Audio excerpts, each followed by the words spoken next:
dan yang terutama tepuk tangan untuk seluruh warga masyarakat Desa Purwosari Babatan Ponorogo. Matur sembah nuwun iki kaya ngono kuwi nduk. Sing dianti-anti wis dadi bukti, sing ditunggu-tunggu wis lumaku. Iya. Nadyan to awake dhewe sowan ana lapangan kene nembe sepisan iki ning gandeng Piyayi Purwosari Babatan Ponorogo iki piyayi sing tresna karo budaya, sing maindhit karo wayang, mula ya lapangan sing semene jendare meksa ora cukup ya, Mak. Mergo akeh sing kepareng rawuh mangestoni marang Desa Purwosari. Iya, luar biasa. Ora mung ana ing Purwosari, marang Mbah Makaping-kaping saben-saben awake dhewe sowan ana laladan Ponorogo. Kahanane ya pancen kaya ngene iki kok, Nok. Piyayi le antusias, le tresna, le cinta karo budaya jati diri bangsa pancen kaya ngene iki becike. Iya, mula ya awake dhewe ngaturake panuwun. Wajib awake dhewe ngaturake gunging panuwun ing tanpa upami wabil khusus dumateng warga ageng masyarakat ing Desa Purwosari Babatan Ponorogo ingkang ripalungguhan iki dalam rangka bersih desa ya karo sosialisasi desa bersinar. Desa bersih narkoba. Yen bersih desa wis cetha lamun to iki tasakuran sing ditindakake dening kabeh para warga masyarakat dipandhegani karo perangkat lan uga Bapak Kepala Desa. Sing intisarine nyuwun marang Purbane Hyang Agung marang Allah Taala muga-muga sedaya para warga masyarakat ing Purwosari tansah ginanjar keselamatan ya selamat lahir batin, selamat donya kaping akhir. Ngono ya, Mas. Kaya ngono kuwi resik marang desane ngresiki penggalihe sing nggoni lan uga ngresiki apa papan-papan yang kanggo kebutuhane Bebrayan Agung. Mula mau panitia aku sangat condong, aku sangat rumojong, aku sangat cocok menghimbau kepada para penonton semuanya untuk ikut menjaga kebersihan di lapangan iki, dicawisake tempat sampah utawa plastik, mengko yen ngastor regep apa wae aja dibuang sak nggon-nggon. Ning wis ana ya kuwi wujute wadah kanggo ngregeti marang sampah-sampah mau, pamrihe bubar wayangan papan kene tetep resik kaya ngono nduk. Lah iki maknane bersih desa ya ning kene iki. Kabeh melu handar dene marang Desa Purwosari. Kaya ngono kuwi becik nduk, becik. Iya. Ewadene desa bersinar, bersih dari narkoba. Awake dhewe ora perlu sinau ning endi-endi, mung manut karo dawuhe para simbah-simbah riyen. Dadilan orane bocah, dadilan orane pemuda utawa generasi kuwi gumantung saka triwiyata pawiyatan telung perkara. Ingkang sepisan ya kuwi panggulwentai Rama Ibu ana ing dalem utawa ana ing omah. Angka loro ya kuwi piwulange Bapak Ibu guru ana ing sekolahan. Dene kang angka 3 ya kuwi lingkungan. Kuwi sing ndadekke utawa ngrusak marang para generasi gumantung telung perkara ning omah, ning sekolahan karo ning lingkungan. Iya kok. Nadyan to ning dalem panggulwentai Rama Ibu ki becik, ana sekolahan piwulange Bapak Ibu guru kuwi apik. Nanging lamun to lingkungane lingkungan ceroboh, lingkungane lingkungan rusak, ora neh ora mokal dadi anak angel ditata, angel diatur. Ketika ada anak yang nakal, jangan 100% kita menyalahkan kepada anak itu sendiri. Namun sebagai orang tua kita harus introspeksi, kok anakku iso nakal ki janjane kleruku mapan ana nggondi, kudu diolah-alih dhewe. Iya, ngono kuwi. Mergo yektine yen ana anak sing nakal, sing kleru dudu anake, nek wong tuane.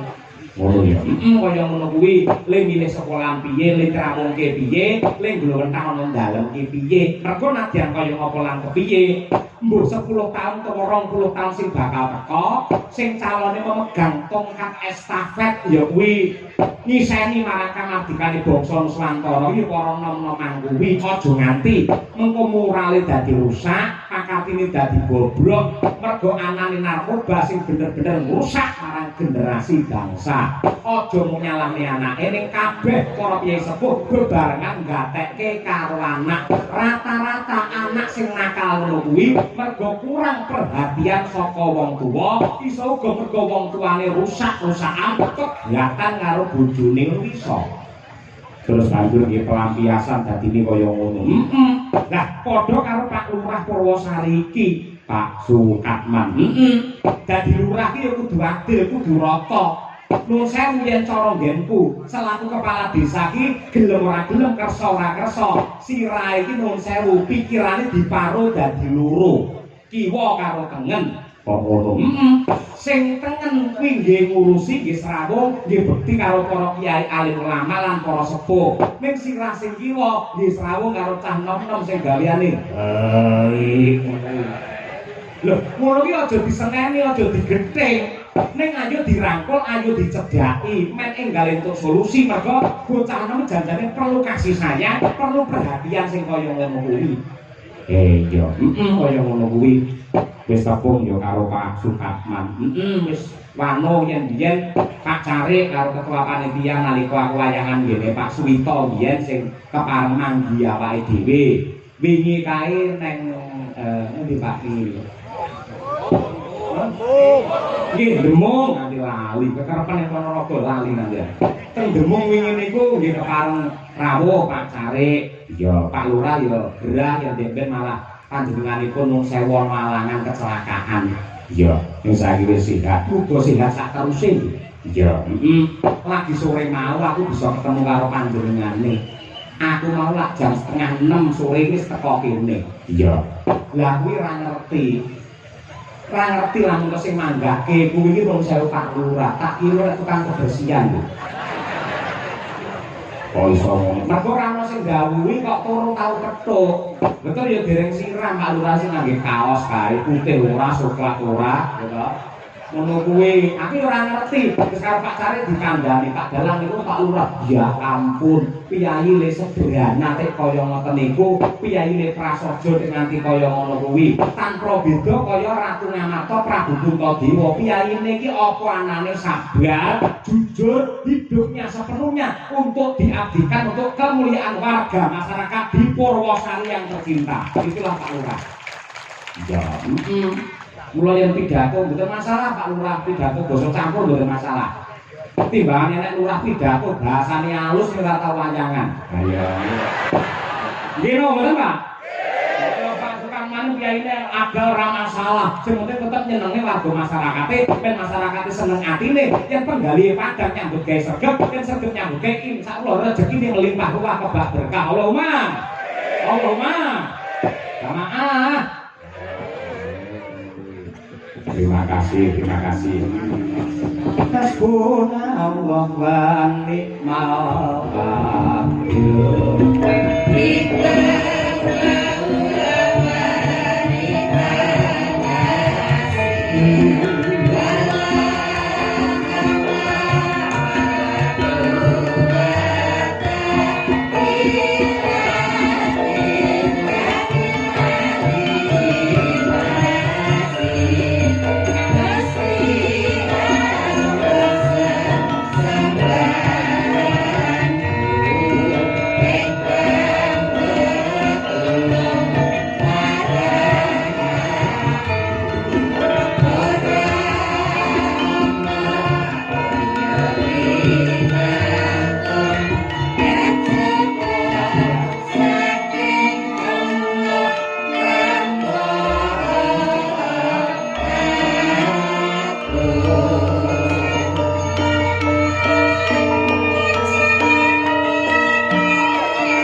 Porwosari kuwi dumadi saka 5 dusun no. Masa. Tempel nyimput cepet utara, cepet selatan karo Kajang. Yo, terdiri dari 38 RT. Pandegane karo Pak Kades Sukatman sing nyatane panjenengane 2 periode ngayomi marang warga masyarakat Purwosari, muga-muga genep ping 3 anggene mulyakake karo Kyai Purwosari. Ya, amin. Uga matur nuwun karo Pak Cari utawa Mas Cari Arif Saifuddin ya, Pak. Ugi dumateng Sang Ketua Panitia Pak Jonianto, Ketua BPD Pak Misnianto, ya Ketua LPMD Pak Haryanto, lan ugi bapak-bapak kasun di 5 dusun. Mbah Sumawan, bapak Pak Cari kuwi, ya matur nuwun. Lan wabil khusus dumateng ibu-ibu PKK Seni Karawitan SPMB utawa Sri Kandi Purwa Marwita Budaya Purwosari. Lah iya panjenengane mau sing ngersakake klenengan sore mau Tanjung Gunung mergo janjane ibu-ibu PKK arep pentas nek nganti panjenengane ibu-ibu padha nabur gamelan terus sing masak sapa. Kula panjenengane rela berkorban rasa nabur gamelan engko gawe bar wayangan den ditabuh karo bojone dhewe. Iya ngono ya Mas. Matur nuwun ibu-ibu sedaya sembah nuwun ingkang upami Bu Camat ya Pak Dan Ramil karo Pak Kapolsek lan jajaranipun para sepuh ingkang kepareng mangestoni Kiai Alim Ulama ya Mas. Sembah nuwun. Kuwi dhisik ayo gandeng iki ana bintang tamune no. Sapa? Ya kuwi Mas Gareng saka Pacitan karo Mbak Lucy Brahman. Wah iya. Mbak Lucy iki domestik Ponorogo. Ngono kuwi. Sambene dadi waranggana ning asline iki dhek iki profesinya menjadi penjual daster online. Ya, PNS barang. Syukur jantes ngabei. Ya iki nyuwun slendro songo Mas Danang. Ngormati kalian Mas Gareng coba kaya apa serampake nang seger. Ya. Monggo Mas Gareng tinak wonten panggungan iki. Yo, yo to, dados. Ora wis ngatur kok.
Matur sembah nuwun. Assalamualaikum Mas Gareng.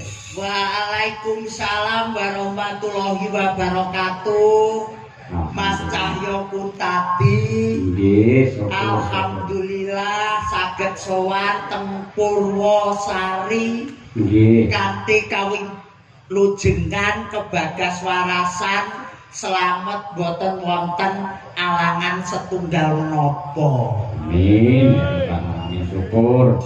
Kados pundi jenengan mirsani semangate Piyayi Purwosari mriki Mas Gareng? Wong lek cara semangate niku pun boten termasuk niki wulan Sela rekor penonton sak Kabupaten Ponorogo. Nggih. Niki kathah priyayi, kathah penonton boten wonten ingkang nandingi dalu menika, Mas. Nggih. Ini membuktikan bahwa warga masyarakat di Desa Purwosari, Malimbarim, Babatan Ponorogo, para penonton sedaya adalah salah satu promotor lestarinya budaya Indonesia. Tepuk tangan untuk penonton semuanya. Kula saka niku urip karo budaya ki bakal endah. Kok ngaten? Nggih, wong ki lek kebaing budaya akeh sing jenenge geguyonan, akeh sing jenenge ngerti nang seniman, uripe bakal kepenak, mulya keluargane, mulya uripe, mulya jabatane.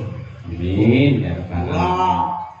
Wayangan begini ki luar biasa saestu, Mas. Sing luar biasa napa niku? Oh, nggih penontonane akeh banget. Penontonane akeh, terus dulure kabeh do nglumpuk rene, bakule niku sekilo, Mas. Nggih ta. Kokono teko kene iki aku lewat ki sekilo ki bakul umpet-umpetan kiwa tengen. Masyaallah. Didongakne nggih Mas Gareng nggih. Kula dongakne muga-muga sing bakulan muga-muga laris. Amin. Sing penonton kabeh ingkang rawuh mriki muga-muga pinaringan seger waras. Kathah rejeki. Panjang yuswa. Desa Purwosari muga-muga njayeng bawana saged dados desa ingkang kondhang. Amin. Iku mulane diweneh-enekne jenenge bersih desa. Apakah itu bersih desa? Bersih desa itu termasuk ada beberapa suku kata, Mas.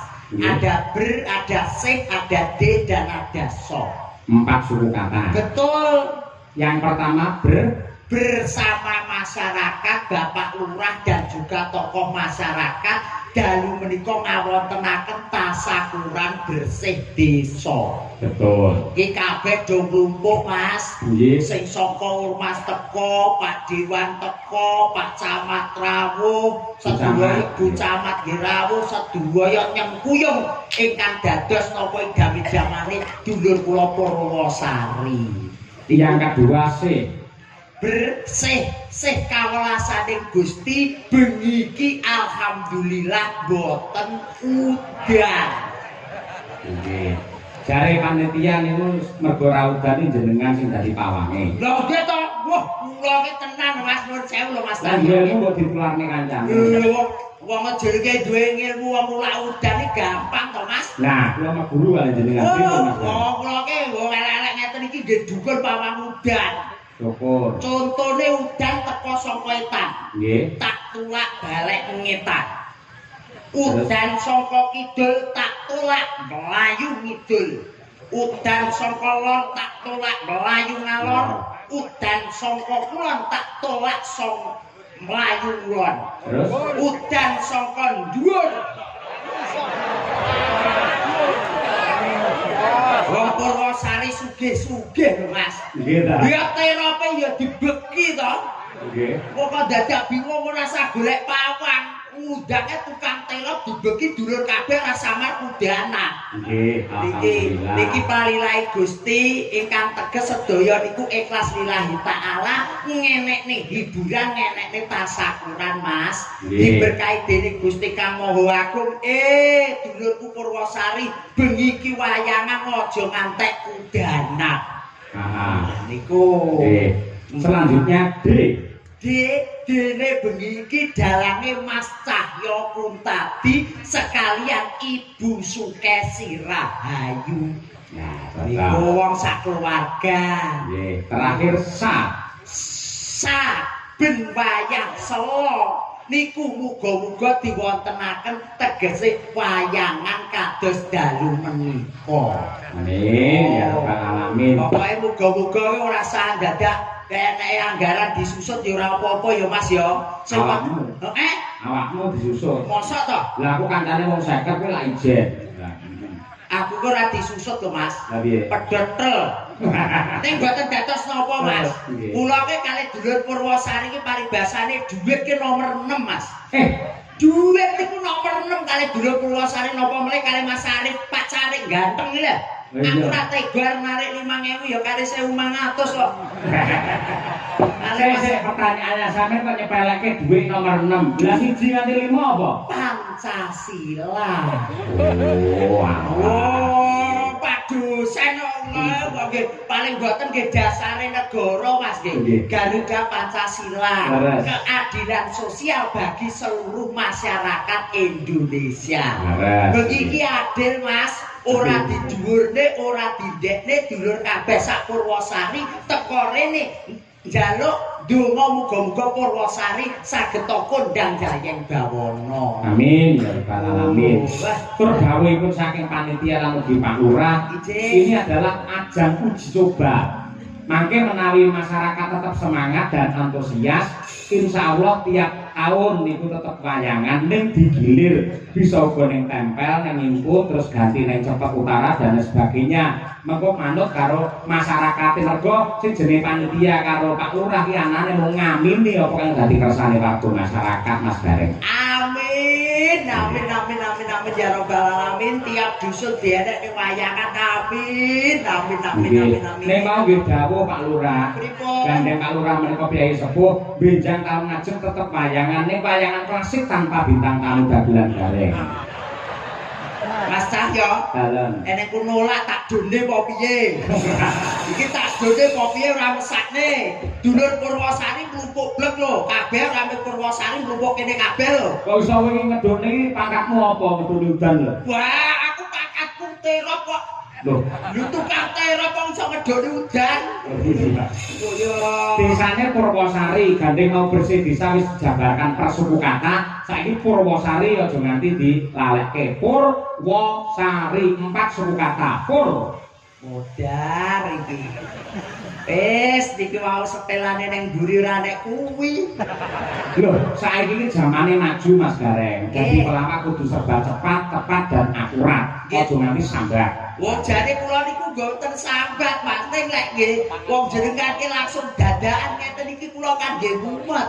Lho, ora apa-apa. Oleh cara nggih dulur-dulur lintune kan nggih caces-caces ning nggih kula kuat-kuatne, Mas. Lho, Kula kuat-kuatne teng mriki ditenggani menika beliau Bapak Agus Dewan. matur nuwun Pak Agus. Pak Agung Dewan, wonten Bu Camat, Pak Lurah sedaya sak kecamatan Babatan Mas. Iki ora ketang sithik-sithik ya tak oceki ora ketang kok ya lek luput yang benerno. Heeh, omonganmu aja mubeng ae. Ayo Purwosari piye?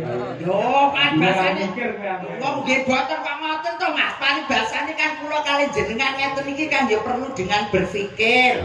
Upamane bocah cilik isih TK. Terus SD, SMP, SMA, terus kuliah. Bareng ngono iso mikir. Ya. Lah ya pikiran Purwosari ya apa? Pur piye apa? Lah pur niku tegese lunas, Mas. Pur niku tegese lunas, wis lunas krentek atine dulur Purwosari bengi iki ngenekne wayangan dalange Mas Cahyo pun tadi. Ya ora. Sik to aku iki wong jaman saiki ora ngerti pur ku iso lunas. Napa leres to Pak? Puri lunas. Pur niku lunas to nggih? Oh iya. Oh kulino dadi asistene Mekar kok Pak Dek. Dadi nek ngerti lek pur ki lunas. Nggih. Selanjutnya wonten kahanan dalu menika regen sanget ditenggani beliau-beliau usarane ngadil termasuk pucuk pimpinan wonten ing laladan Kitha Ponorogo. Terus saben wayah sela diagendakan ngeten iki mugi-mugi dulur Purwosari manggih kawilujengan kebagas warasan selamat donya selamat akhirat. terus rinten kelawan dalu tansah manembah marang Gusti muga-muga rejekine melimpah ruah barokah saged tindak dhateng Mekah lan Madinah. Turai asmane Bapak Sukatman Su.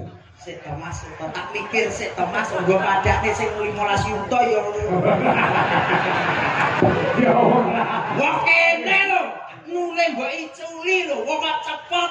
Ora perkara nominal, jenengan luwih enom. Nggih. Tegese pemikirane luwih cemerlang, luwih cerdas, luwih cepat kudune. Angger enom mesti pikirane cemerlang. Heeh. Urung mesti to Mas, kok ya bayi ki cilik ya ora iso omong kok Mas. Wis sampe lah ora bayi.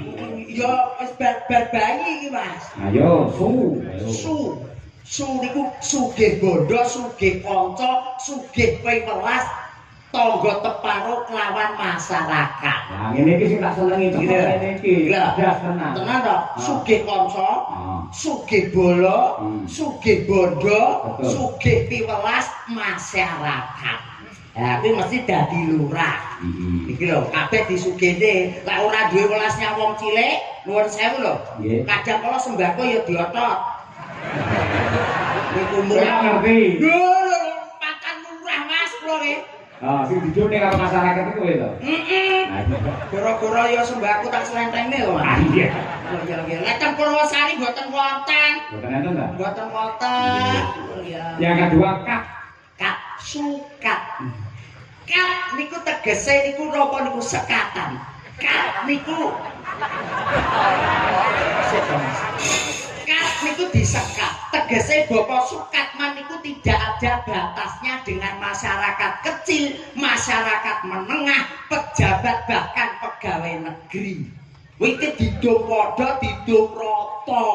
Ora ngajeni wae ning wong sing pangkat, ning ngajeni nyang wong cilik-cilik. Mergo biyen dadine karo wong cilik Nggih. Allahumma Pak Sukatman kok urung munggah-munggah. Kose ora rampung kok terakhir man. Minggah nggih Pak Katman nggih. Dikariman ya Allah. Muga-muga to kurang siji iki engko cair. Man niku tegese manembah marang Gusti, eling sing gawe jagat, teges niki ngerti ing budaya, agama klawan trapsira. Oh, niku. Tepuk tangan gareng luar biasa. Ora enek sing macet gambar kita. Ora enek Mas arep macet kene yo mikir kok. Oh, jenengan ge kok ya Mas kok ya alhamdulillah Mas Cahyo nggih. Nggih. Pinanggih sampun ping kalih. Alhamdulillah. Muga-muga namung nderek ndedonga mawon sedaya masyarakat teng Purwosari menika sedaya kathah rejeki panjang yuswa. Amin. Jenengan kula golekne kanca mangke ngaturi Pak Lurah minggah wonten pepanggilan. Makaten Mas Cahyo. Mbak Lucy Brahman iki waranggono domestik nyatane melanglang buana. Nggih. Monggo. Mobil dhisik. Mas, Mbak Lucy ki lek munggah mesti ngombe. Ah, sebabe. Brahman. Oh nyombor ya. Yo ngobot sih. Apa meneh iki wayah besangan, Mas. Esuk sore katul dedak. Iya, Ngombe iya. terus. Tukung monggo Mbak Lucy yo. Hei. Coba monggo.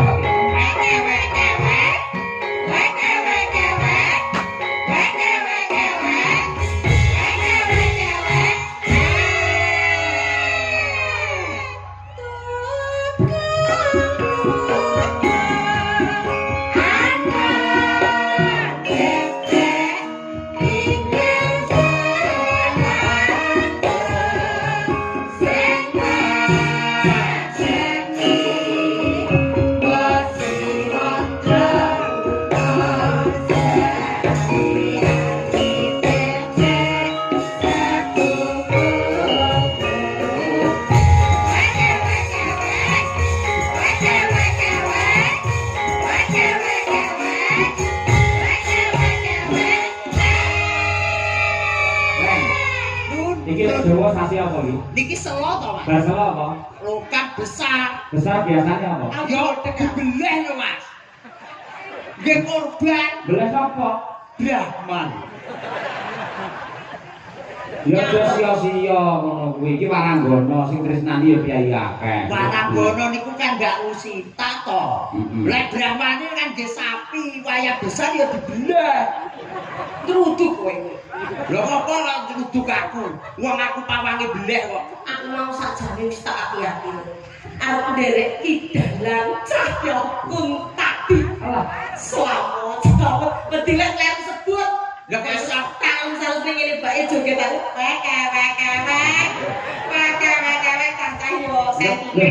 ya sampean iki hormati jenengan lho. Oh ngoten Iki nggih. mau tukung-tukung kok. Tukunge sing angon bebek. Dadi sampean padake bebek. Sampean bebek wedok garek bebek lanang wis arep apa monggo ngono. Mas Cahyo. Apa? Menurut saya jenengan pateni lampune riyen. Apa? Kula tak ngombor. Wong wadane kancane bebek lanang karo bebek wedok, Yulusi. Ana sik. Ya aku ya kene kok ya sapi ya dibulek. Wilujeng dalu Mas Dalan. Kawula pinarak panjenengan sak kanca. Kados pundi pawartosipun lan sehat panjang yuswa.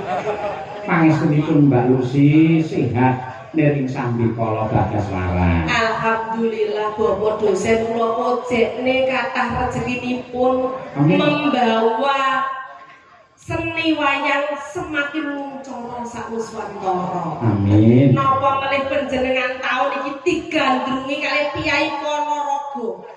Luar biasa. Saya itu bangga hidup di Kota Ponorogo. Nggih. Mergi Piyai Ponorogo niku piyai kang sembodo. Contone malam hari ini masyarakat Purwosari gitu. Pripun? Anane dengan efisiensi anggaran sing kaya ngene kabeh mlenet gitu. Bu Camat ki pirsa niku. Lurah kok sampai iso ngenek ning ngene iki karo masyarakat.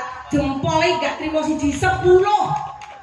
Tepuk tangan. Dan hebatnya lagi Purwosari tidak swadaya, tidak menarik iuran kepada warga masyarakat. Dana desa dikumpulkan jerih payah para perangkat untuk menyenangkan warga di Purwosari. Lah itu. Masalah kenal itu nggih. Pak Estu. Angel lho Pak tahun iki mumet lho Pak Estu mumet iki berarti luar biasa. Pak Lurah niku pilihan kanca-kanca perangkat wis tata tenan. Mergi ki sirahe ya umut, apa nek pagelaran koyo ngene iki lho. Nyun sewu sing diaturne Mas Gareng wau leres. Kula mau mlebet lho saged sakek katahe penjual enten 1 kilo. Nah, asmane sapa Pak Lurah? Pak Sukatman ta? Nggih, Pak Sukatman. Piyayine rendah hati, ya ta. Panitia niku Mas Estu tiange bener. Tiange napa niku tiang temen Estu. Temen Lah kabeh. didhawuhi Pak Lurah niki nyuwun sewu lho nggih. Niki crita anane. Pak Carik niku namine kan Pak Arif. Mas Arif. Pak Arif ki tinggal kula nggih sing diutus kaya bapake. Jenenge Pak Sumawan. Betul. Lah ndaya ngene sinden ate jam 4:30 esuk.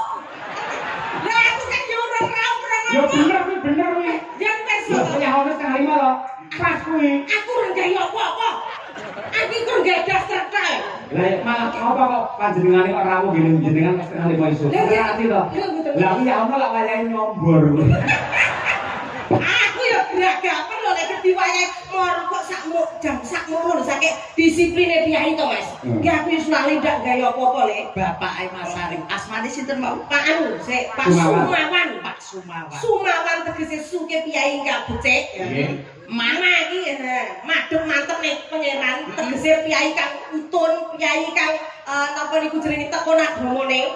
Wan selalu menawan dan dermawan. Aku makanya Pak Mawan teko aku ya dermawan. Pun Pak tradisine jenengan ngoten niku aku ya ngono. Iso-iso lah aku yo ora gawe apa-apa tane nedas tok. Pak Sumaman langsung duduk ning kandang ya. Oh, ora ngawur ya. Guyon sak utawa niku saking kagume kula niku lho. Pak Carike muda. Pak Carike Mas Arif muda. Pak Lurah nggih ngoten. Bu Camatnya niku Camate cantik. Wonder Woman Pemkab Ponorogo. Tenang kok ya. Ketoke perempuan, tapi jatine niku lanang. Strong. Nggih niku. Bulurak Bu Camat niku. Piyayine pejabat. Asmane sinten Bu Camat? Bu Hanifah. Bu Siti Hanifah. Siti Hanifah. Siti tegese lemah. Panguripane wong urip ning alam dunya kuwi jenenge lemah. Ya. Siti Hanifah. Hani. Apa? Ayo. Hani. Ayo ngawur ilang dasmu lho ya. Ane Pak Dewan iki. Hani itu tegese hanya nikmat. Wah, pinter-pinter. Nikmatnya masyarakat sekecamatan Babatan. Nggih luar biasa. Matur sembah nuwun iki Bu Camat sing sregep niku lek enten wayangan nggih ngantos nenggani timbukan. Nek aku gumun Mbak. Ya napa? Desa-desa teng Babatan ada wayangan bersih desa. Nggih. Pertanyaannya kapan ya bersih camat ya? Karena ya. Dereng wonten ning muga-muga begini iki digedakan lho Mas. Wong bar kaya ngene rejane kok kecamatan belum pernah kula wayangan te kecamatan. Lek nggih kula Karanganyar mriku, niku setiap Agustusan niku teng kecamatan sing mandekani Pak Camat, lajeng para lurah-lurah sak kecamatan niku do iuran, enek kurang sing nomboki camate. Terus mekaten Bu Camat menika anu masukan saking Pemedalan. Monggo ya dipun galehaken. Kasane tambah mumet. Bu Camat niku riyen kanca kula ngopi. Aduh. Niki rekan kerja wonten Bapedan nggih, wonten pariwisata. Wah, hebat memang luar biasa.